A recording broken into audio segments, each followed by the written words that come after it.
오늘 주시는 하나님의 말씀은 요나서 4장 1절로 11절입니다. 요나가 매우 싫어하고 성내며 여호와께 기도하여 이르되 여호와여 내가 고국에 있을 때 이러하겠다고 말씀하지 아니하였나이까. 그러므로 내가 빨리 다시스로 도망하였사오니 주께서는 은혜로우시며 자비로우시며 도하기를 더디하시며 인애가 크시사 뜻을 돌이켜 재앙을 내리지 아니하시는 하나님이신 줄을 내가 알았음이니이다. 여호와여 원하건대 이제 내 생명을 거두어 가소서. 사는 것보다 죽는 것이 내게 나음이니이다 하니 여호와께서 이르시되 네가 성내는 것이 옳으냐 하시니라. 요나가 성읍에서 나가서 그 성읍 동쪽에 앉아 거기서 자기를 위하여 초막을 짓고 그 성읍에 무슨 일이 일어나는가를 보려고 그 그늘 아래에 앉았더라. 하나님 여호와께서 박넝쿨을 예비하사 요나를 가리게 하셨으니 이는 그의 머리를 위하여 그늘이 지게 하며 그의 괴로움을 면하게 하려 하시옵더라. 요나가 박넝쿨로 말미암아 크게 기뻐하였더니 하나님이 벌레를 예비하사 이튿날 새벽에 그 박넝쿨을 갉아먹게 하심에 쉬더니라. 해가 뜰 때에 하나님이 뜨거운 동풍을 예비하셨고 해는 요나의 머리에 쪼임에 요나가 혼미하여 스스로 죽기를 구하여 이르되 사는 것보다 죽는 것이 내게 나으니이다 하니라. 하나님이 요나에게 이르시되 네가 이 박넝쿨로 말미암아 성내는 것이 어찌 옳으냐 하시니 그가 대답하되 내가 성내어 죽기까지 할지라도 옳으니이다 하니라. 여호와께서 이르시되 네가 수고도 아니하였고 재배도 아니하였고 하룻밤에 났다가 하룻밤에 말라버린 이 박넝쿨을 아꼈거든. 하물며 이 큰 성읍 니느웨에는 좌우를 분별하지 못하는 자가 12만 명이요 가축도 많이 있나니 내가 어찌 아끼지 아니하겠느냐 하시니라. 아멘. 신 목사님께서 지난주 수련회 가가지고 주일날 여러분과 나눈 이 메시지를 다시 한번 하라고 했을 때 제가 처음에는 막 당황했는데 집에 가서 가만히 기도해 보니까 하나님께서 제 마음에 그런 깨달음을 주세요.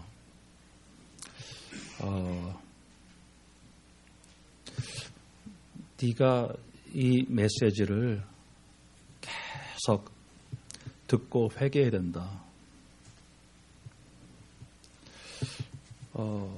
평생 너는 죄인이고 평생 이 그리스도 십자가 복음 그 은혜 아니면은 설 수 없다.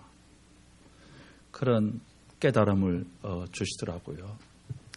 그래서 조금은 내용을 좀 바꿨습니다만은 다시 한번 이 메시지를 여러분하고 나누고 싶고요. 말씀드린 대로 이 녹취록을 제가 나눠드리는 것은 이번 금요일 날 제가 그 내용을 좀 여러분하고 나누고 싶은데요.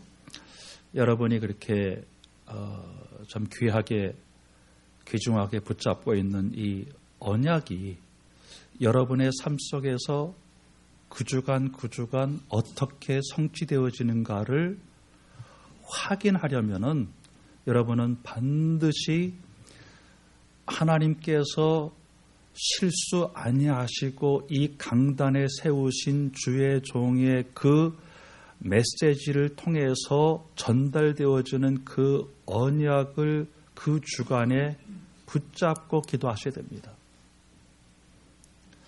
하나님은 여러분과 제가 이 단계에서 응답받아야 할 그것을 너무나도 잘 아세요. 다르게 표현하면은 여러분과 제가 깨닫고 회개하고 해방되어져야 할 그 걸려있는 부분이 뭔가를 하나님은 너무나도 잘 아십니다. 그거를 한 명 한 명에게 정확하게 말씀하시길 원하시고 합해서 우리 교회에 말씀하시기를 원하시기 때문에 강단을 통해서 주시는 그 언약이 여러분에게는 목숨이 되어야 됩니다. 이게 생명이 되어야 되는데 주일날 그냥 그 1시간 들은 것으로 그냥 다 흘려버려요. 많은 경우에.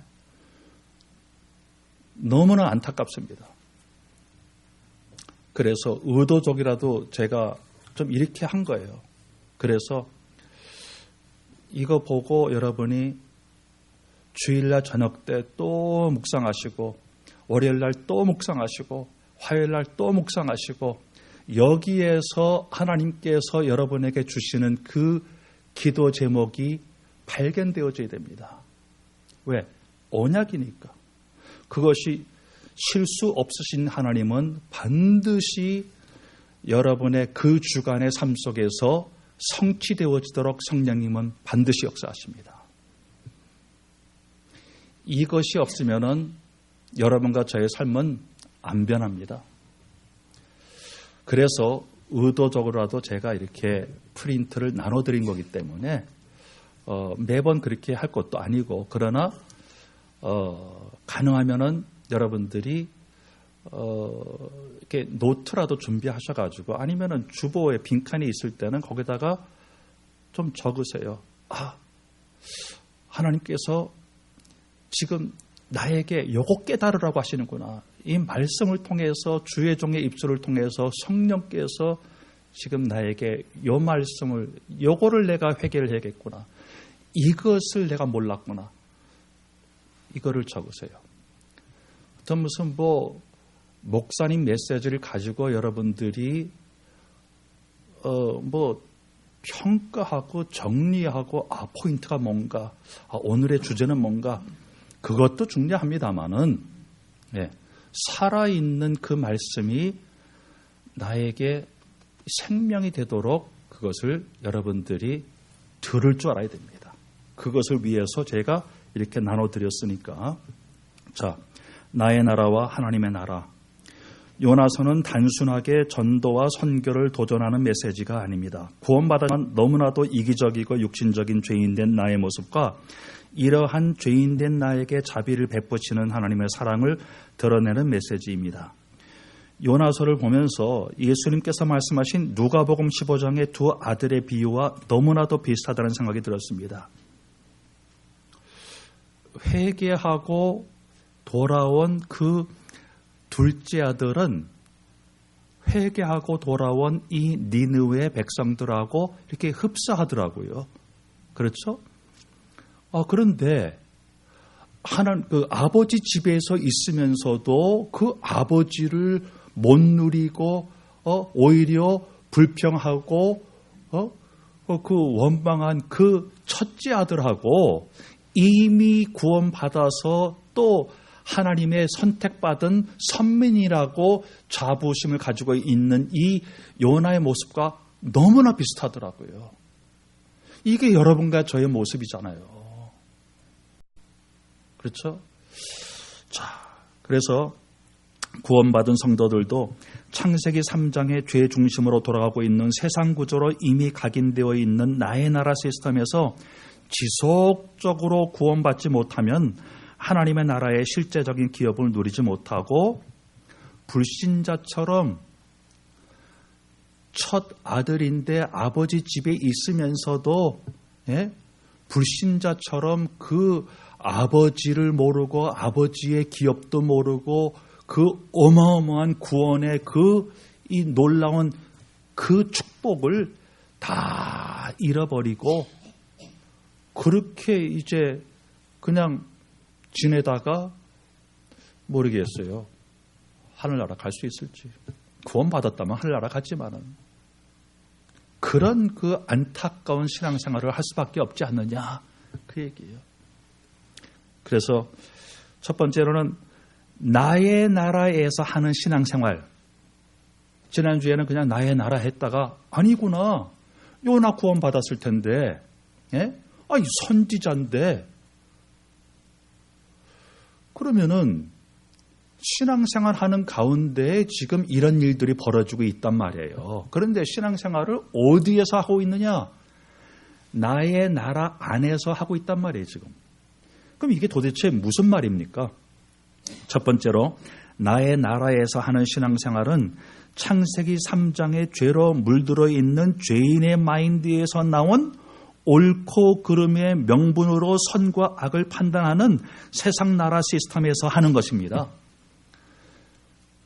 여러분과 저는 아마도 죽을 때까지 평생 요 내용 가지고 씨름해야 돼요. 요 문장 가지고 씨름해야 돼요.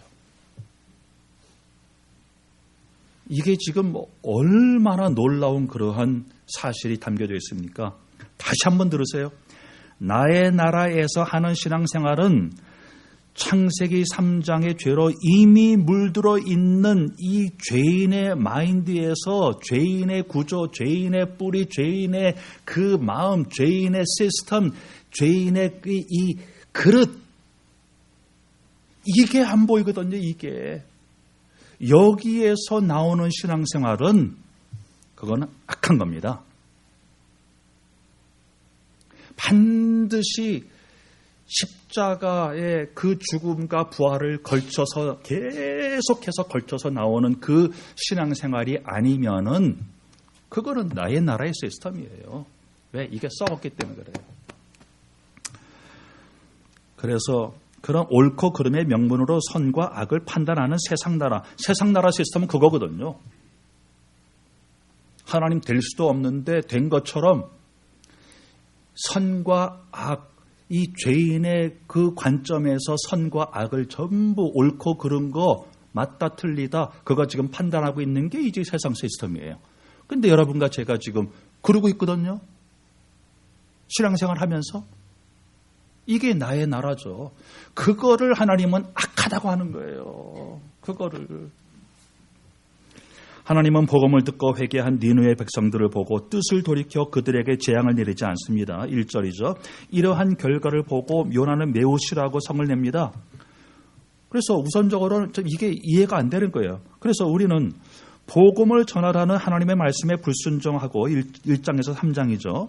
더구나 복음을 듣고 회개한 니느웨 백성에게 자비를 베푸시는 하나님이 못마땅하다고 화를 내는 선지자 요나가 이해가 안 될 수도 있습니다.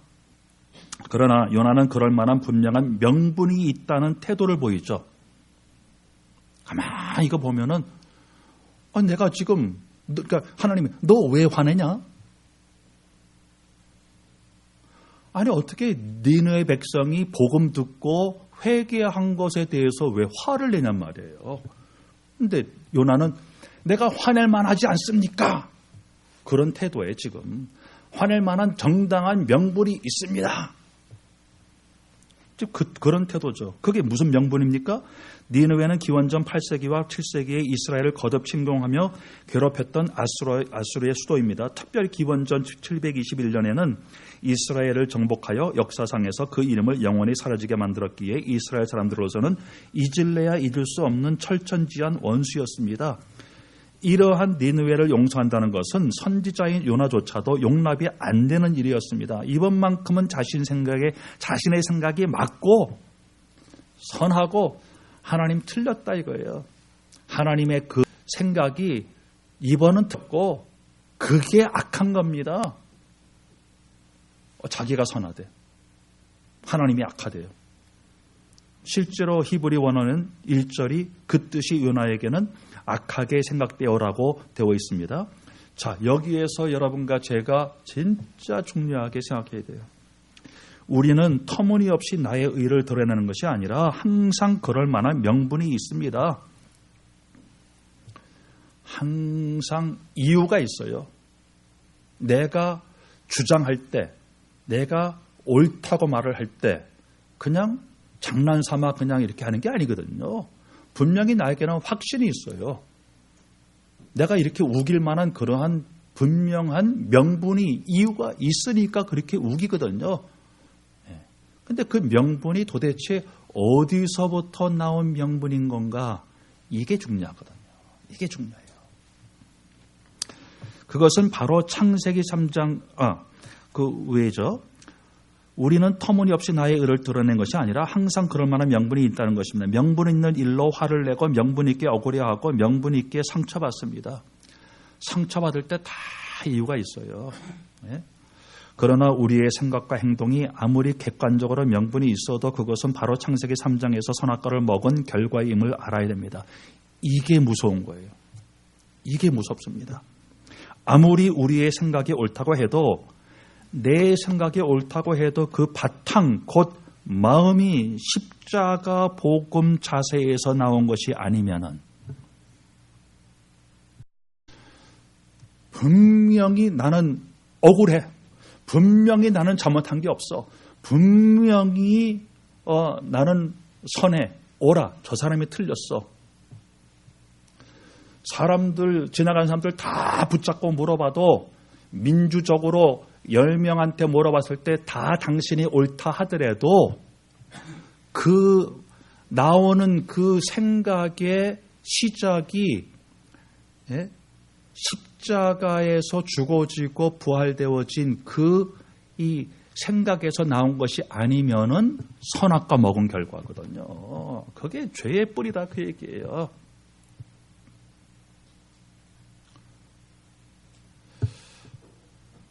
며칠 전에 제가 그런 얘기 들었어요.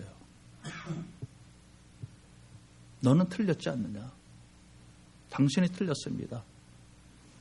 당신이 외식하는 자입니다.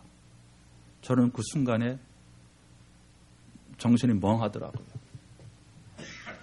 하나님, 이건 아니지 않습니까? 하나님, 분명히 이거는 아니지 않습니까?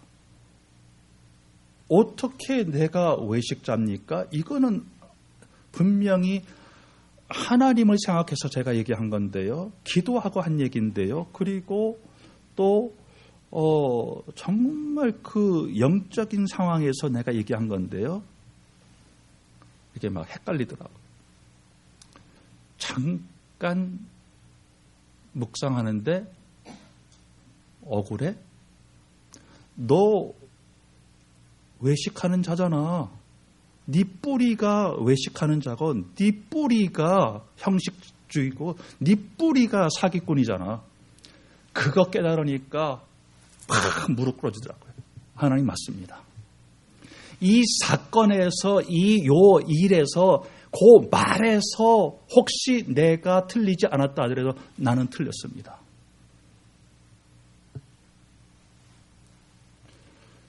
그걸 깨우쳐 주니까 제가 회개가 나오더라고요. 하나님 맞습니다. 맞습니다, 하나님.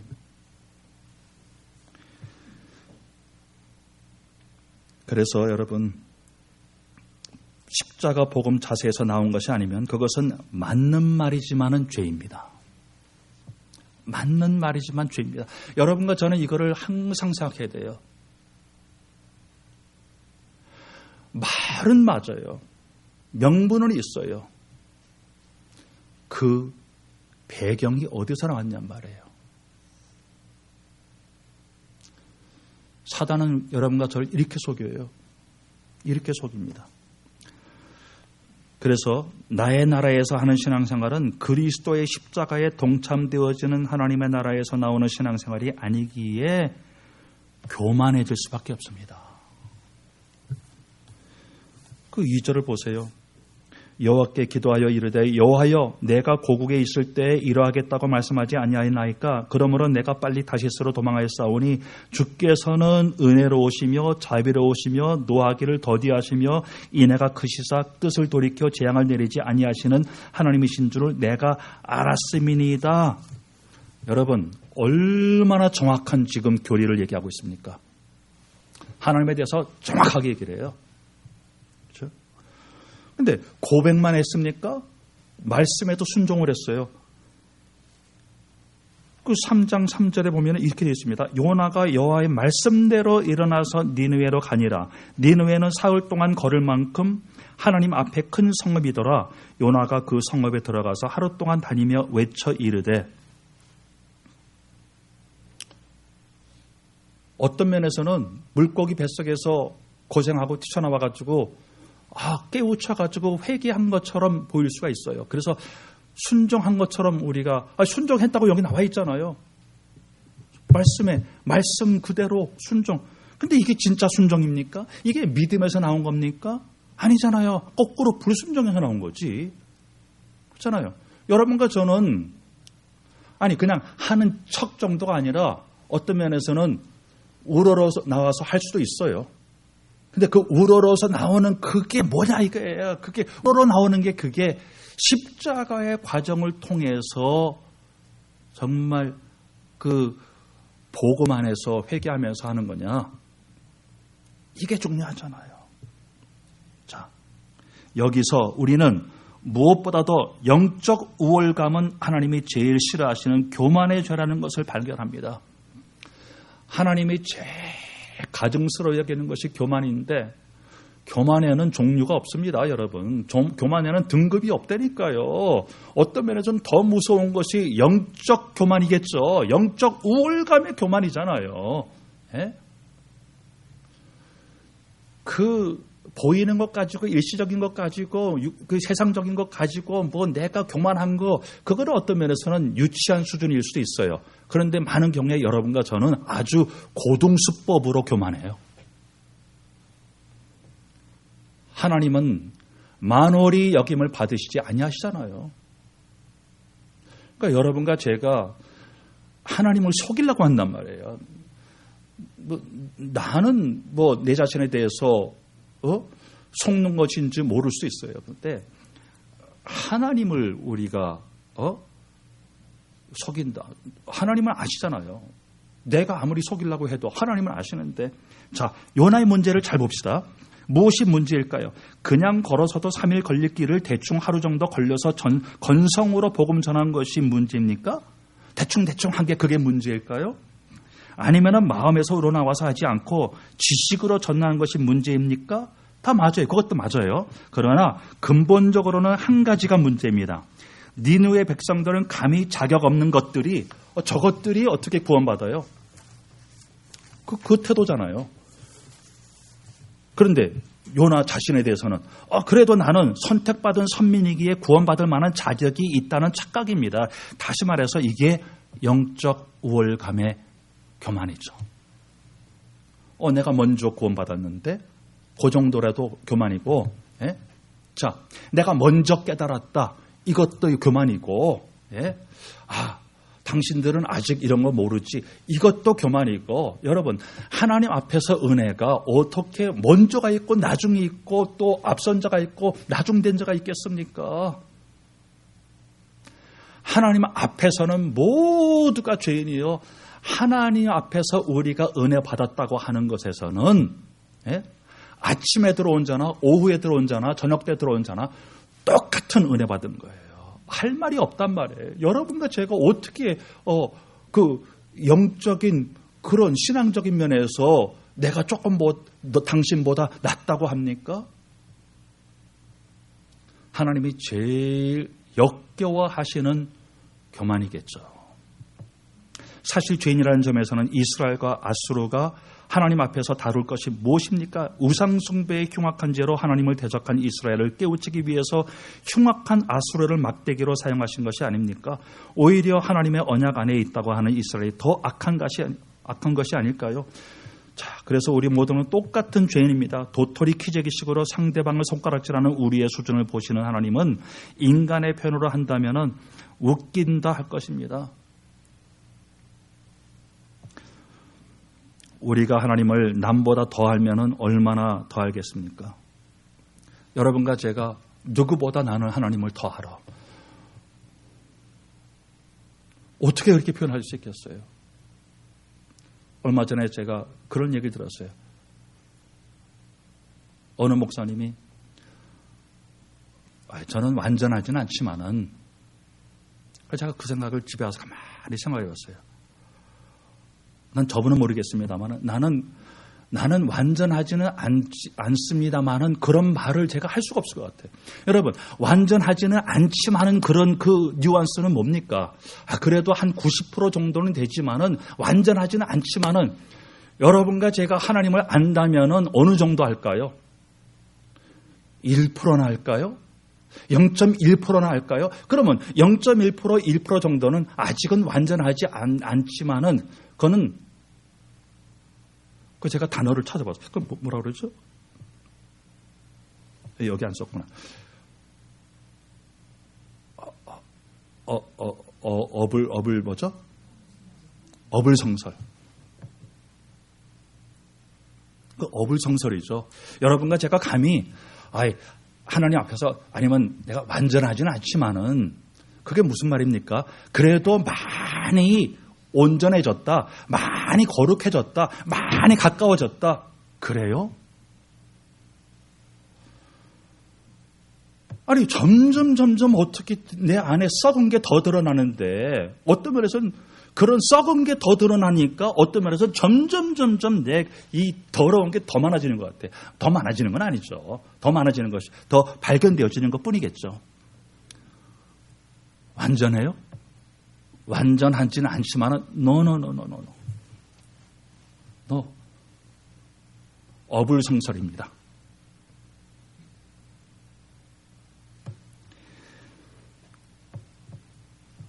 혹시라도 우리는 영적 우월감의 교만을 복음에 대한 분별력으로 혼돈하거나 아니면은 자신을 속이는 것이 아닐까요?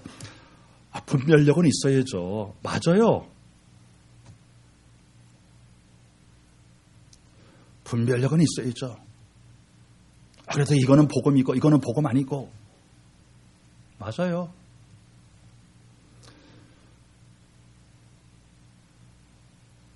저는 이게 틀린 말인지 모르겠지만은 이 교회 이 강단에서 선포되어지는 말씀만 여러분이 정말 겸손하게 은혜로 쫓아망하면은,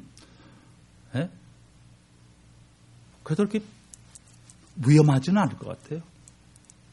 문제는 위험하지 않은 상태에서 우리가 교만해지는 게, 이게 지금 문제겠죠.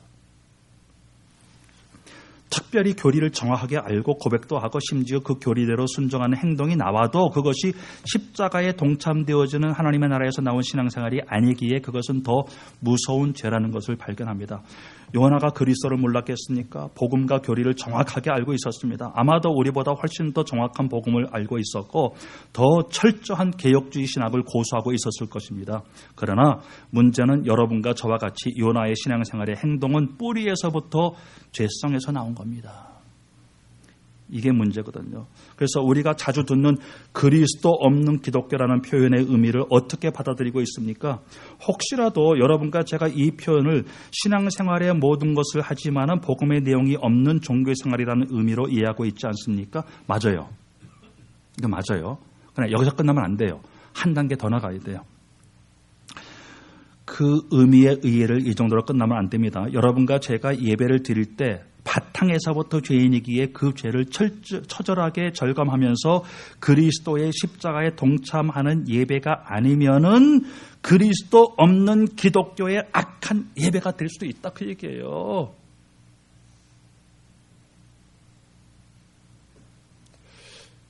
이해되셨습니까? 이게 받아들여집니까, 여러분? 받아들여집니까?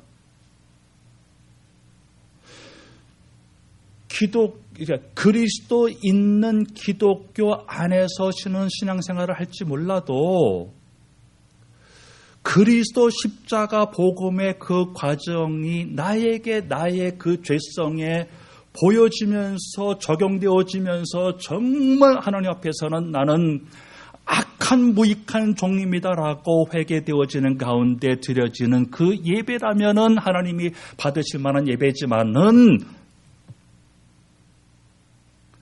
그게 아니면은 거꾸로 영적 우월감의 교만에서 나오는 그리스도 없는 기독교와 같은 예배가 되어질 수도 있다, 그 얘기잖아요. 저부터 시작해가지고 여러분 이게 지금 누구에 대한 얘기입니까? 저부터 시작해가지고 예배를 인도하려고 나온다면은 저는 벌써 실패한 사람이에요.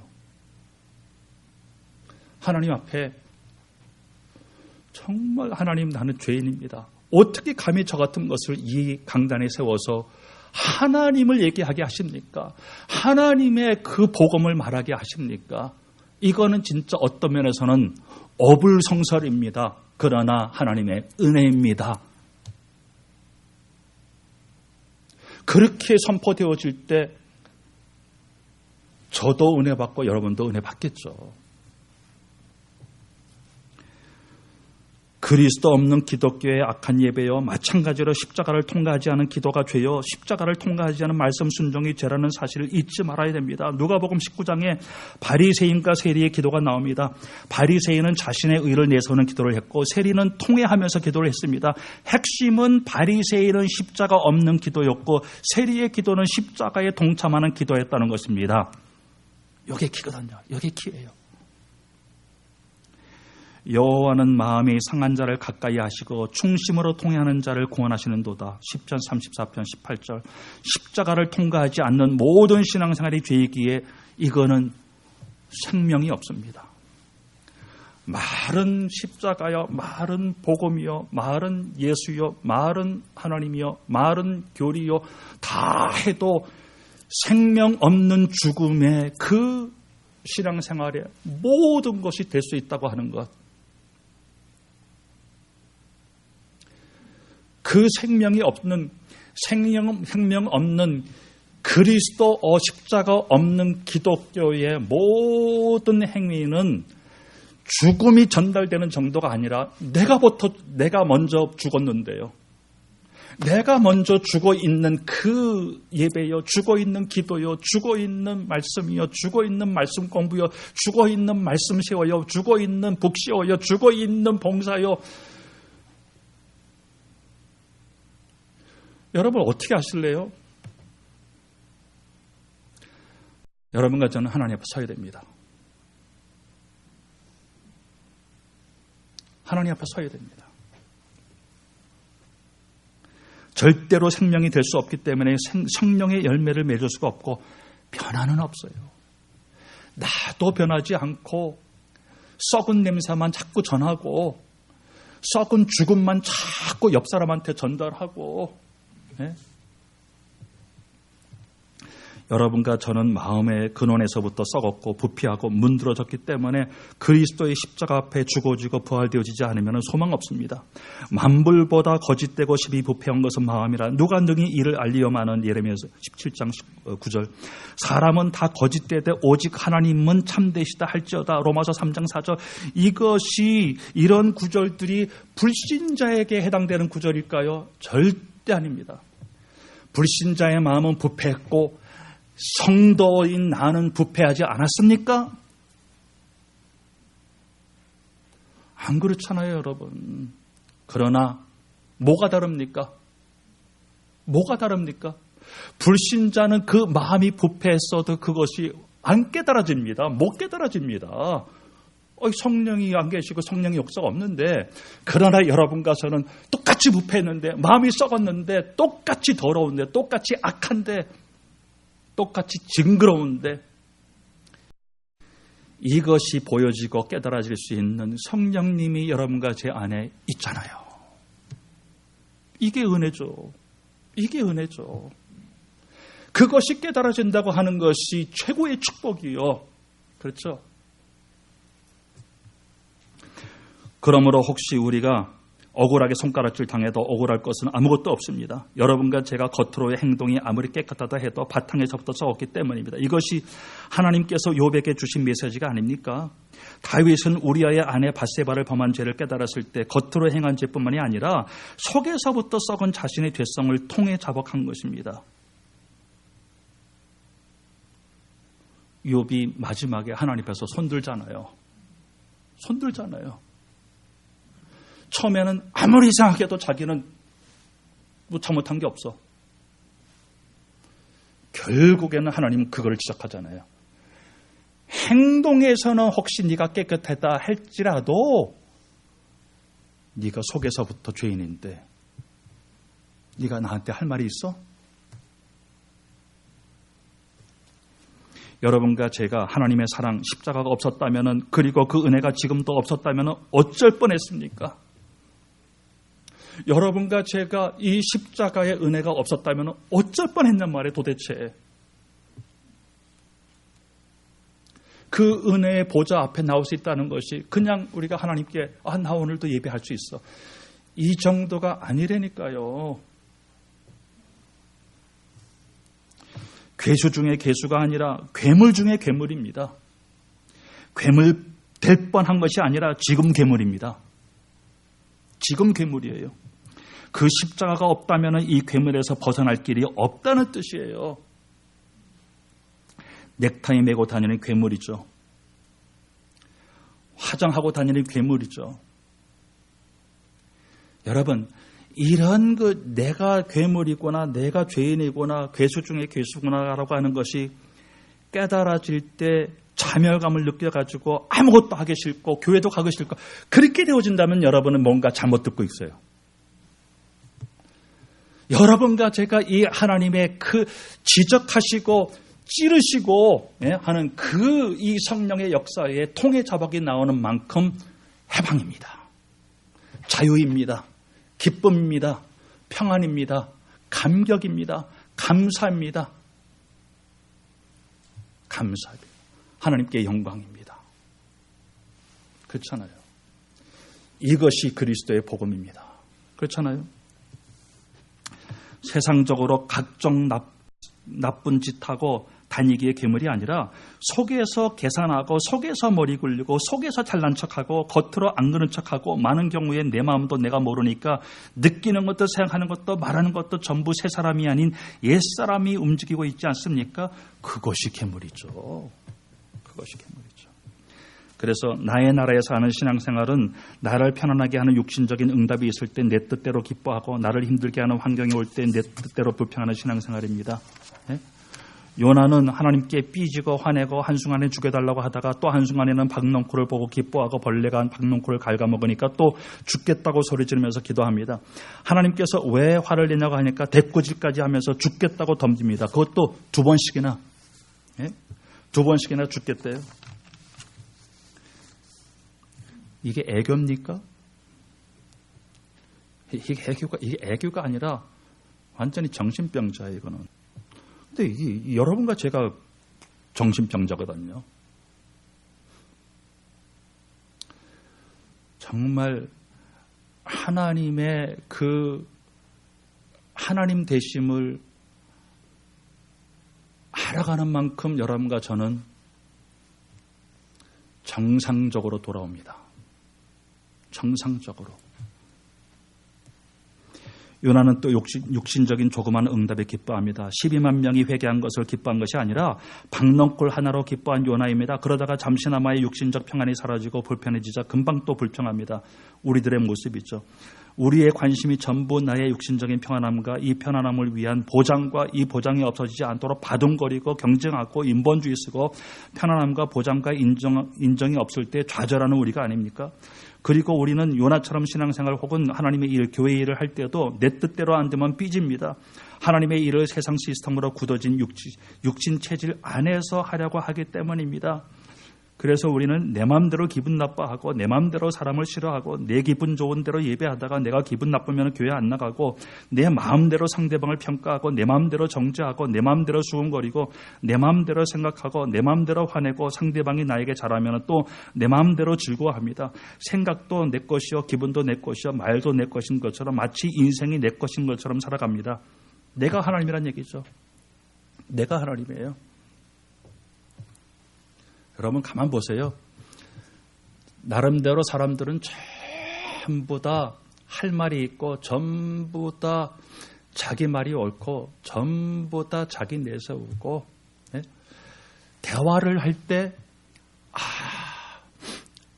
하나님이 저 사람의 말을 통해서 나에게 어떠한 것을 그 복음을 깨닫게 해주시는가라고 듣고 라고 말하는 사람 많이 없어요. 그냥 내 관점에서 그냥 듣는 거예요. 그래서 저 사람의 말이 내 그 창세기 3장에서 굳어진 것과 틀리면은 또 그냥 뚝 반응이 그냥 그대로 나오는 거예요. 왔다 갔다. 예? 그렇게 왔다 갔다 하는 거예요. 거기에 어디 하나님이 있고 거기에 어디 십자가가 있고 거기에 어디 그리스도가 있고 여기에 전부 물들은 여러분과 저거든요. 그러나 성도의 삶은 객관적으로는 더 이상 내 것이 아닌 것이 참으로 다행입니다. 내 힘으로 이 인생을 이끌어갈 수도 없고 책임질 수도 없고 행복하게 할 수도 없기에 주님은 너는 내 것이라 너를 피로 값주고 사셨다고 말씀하십니다. 그런데도 지금까지 하나님의 것인 인생을 내가 주인 되어 살았기 때문에 힘들었고 그래서 내 인생이 망한 거죠. 사실 성도에게는 더 이상은 내 뜻이 없습니다. 그런데 세상 기준 예습관으로 각인된 시스템 때문에 내 뜻이 있는 것처럼 착각하기 때문에 우리는 시간 낭비와 시행착오를 거듭하는 것입니다. 그런데요, 나를 사랑하시는 주님은 내가 하나님 되어 네 인생을 좌지우지하려는 내 안에 있는 가짜신 우상을 부서뜨리십니다. 이것이 하나님이 행하시는 구원의 일입니다. 날마다 여러분과 저는 구원받아야 돼요. 하나님은 하시는 일이 이거예요. 예? 우리가 아까 찬송했잖아요. 예? 하나님 예수 이름으로 구원하신다 이거예요. 예수 이름으로 구원하십니다. 오늘도 하시는 일 예수 이름으로 구원하십니다. 여러분과 저를 구원하십니다. 구원받았고 구원에 이르고 구원에 골인할 겁니다. 네? 계속 하나님이 하시는 일이 구원하시는 일이에요. 그렇다면 여러분과 저는 날마다 은혜로 예수가 믿어져야 돼요. 날마다. 네? 예수 믿고 구원 받았습니다. 그러나 지금 여러분과 저는 예수 믿고 있습니까? 나 믿고 있잖아요. 나. 이게 자동 케이스로 나오잖아요. 네? 그러니까 하나님의 은혜가 필요하다. 그 하나님의 은혜의 내용이 뭡니까? 예수 믿어지는 거, 이게 하나님의 은혜잖아요. 그러니까 여러분과 저는 오늘도 예수 믿어져야 되는 거예요. 하나님의 은혜로. 여러분과 저는 오늘도 예수 믿어져서 이 육신의 그 죄성에서 구원 받아져야 됩니다.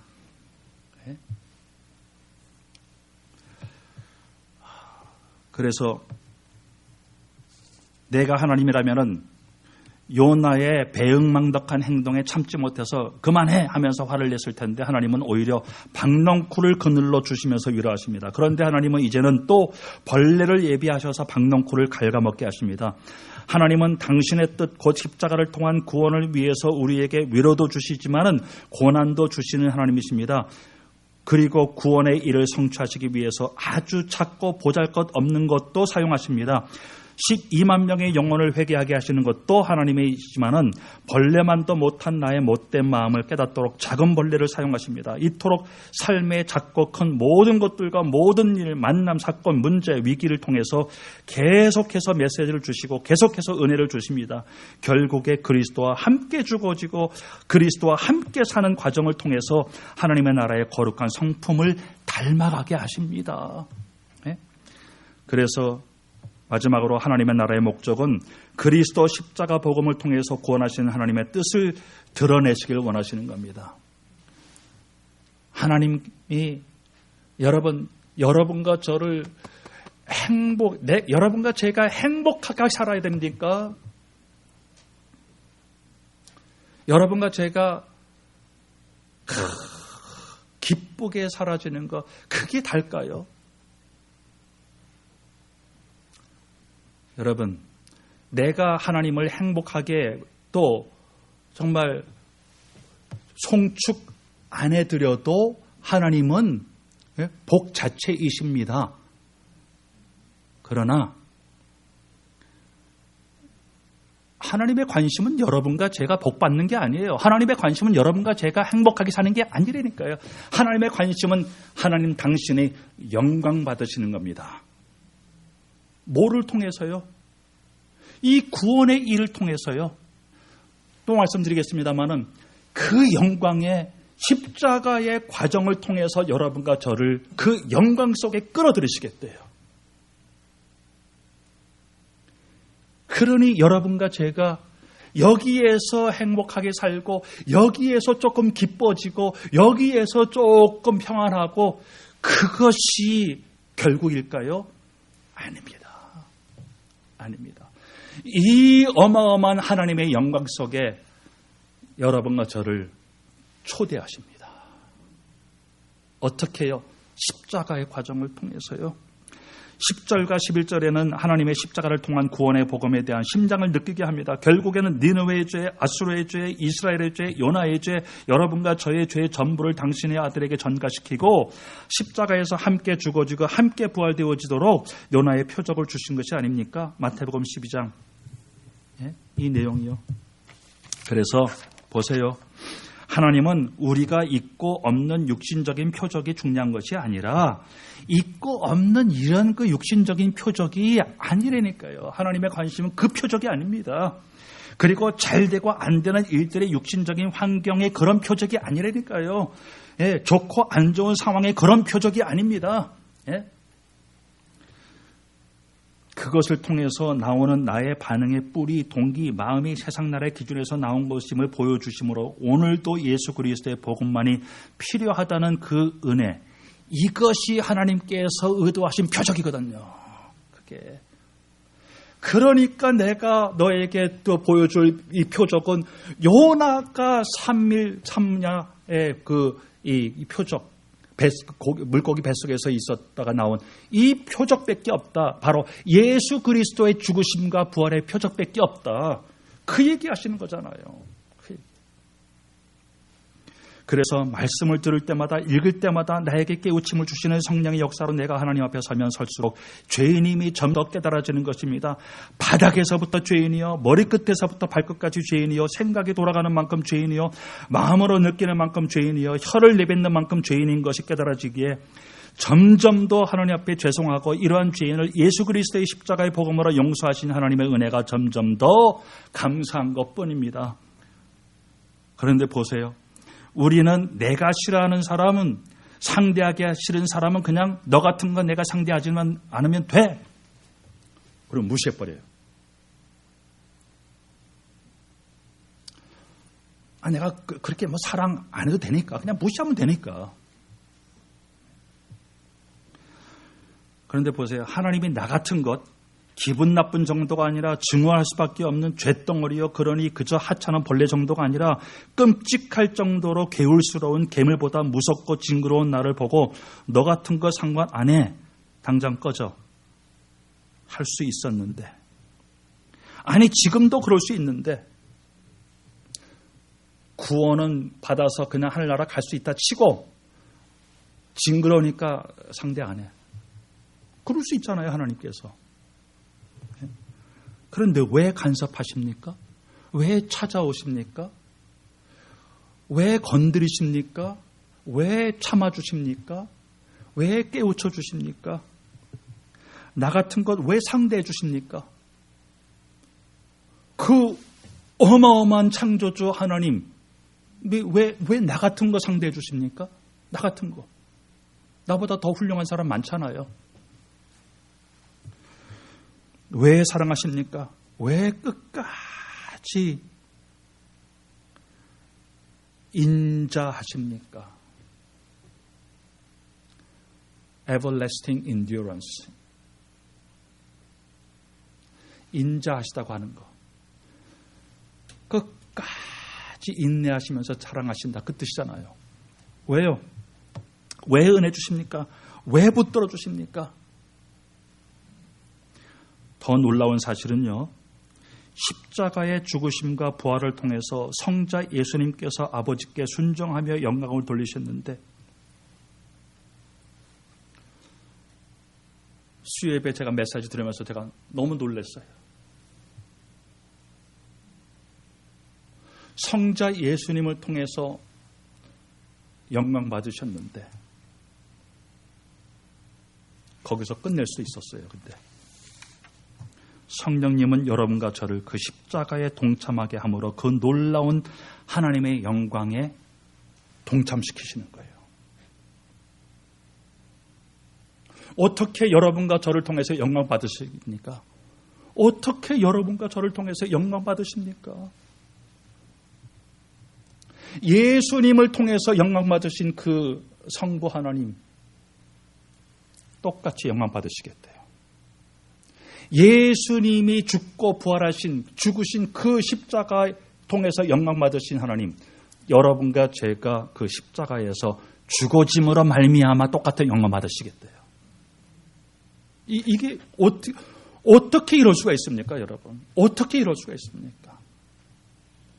그러니까 그 십자가가 영광이죠. 그 십자가가. 이해도 안 되고 감당도 안 됩니다. 할 말이 없습니다. 감사합니다라는 표현도 잘 어울리지 않습니다. 그저 놀랍습니다. 그저 놀랍습니다. 그래서 하나님의 나라는 나의 나라가 보여져서 무너지는 나라입니다. 하나님의 나라는 나의 나라가 무너지는 아픔을 체험하면서 그리스도의 평안을 맛보는 나라입니다. 하나님의 나라는 나의 나라가 계속해서 그리스도와 함께 부활되어지는 것이 체험되어지는 나라입니다. 하나님의 나라는 결과적으로 나라는 것이 없어지고 그리스도가 드러나지는 나라입니다. 그래서 하나님의 나라는 오직 하나님께만 영광이 돌려지는 나라입니다. 기도하겠습니다. 하나님, 어쩐 일입니까? 무슨 이유입니까? 할 말도 없고 그저 생각하면은 눈물만 나고 생각하면은 입만 벌려지고 생각하면은 손만 그냥 벌려집니다. 하나님, 이러한 죄인, 이러한 무익한 저희들 통해서 영광 받으시겠다고 하니 하나님, 영광 돌릴 수 있도록 도와주시옵소서. 예수 그리스도의 이름으로 기도합니다. 아멘.